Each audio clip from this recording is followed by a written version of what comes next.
نور علي ورورو د بولدک څخه اړیکه نیولې وه او پوښتنه ده وایي په لمانځه کې چې هر څه الله ته متوجه سم بیا مې هم سوچ پر بله راڅخه ولاړ سي که یو داسې عمل او یا دعا د توجه لپاره راوښودل سي. الجواب بالله التوفیق. محترم نور علي صاحب زموږ اکابرونه لیکلي دي چې وایي د جماعت پابندي دې وشي، په ډېر اهتمام او په خشوع د خشوع په اراده سره دې لمونځ پیل کړل سي او د هغه وروسته دي چې کوم په لمانځه کې قرائت دی وایي په هغو الفاظو کې د خپل توجه بنده وساتي ان شاء الله العزیز، خشوع او زړه به حاضر وي. که چیرې یو ځل داسې وشي چې توجه یې واوړي بیرته دې راوګرځوي. لکه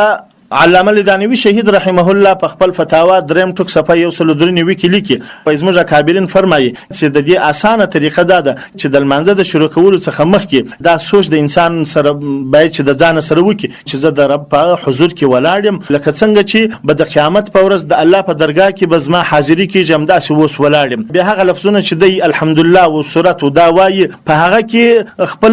سوچ دی هغه کې اختی که چیرې یو پلا سوچ بلې خواته واوړي بیرته دې وګرځي نو ان شاء الله العزیز چې دغه معمول وساتي په لمانځه کې به توجه مستحضره سي. والله اعلم بالصواب. تعلیم الاسلام رادیو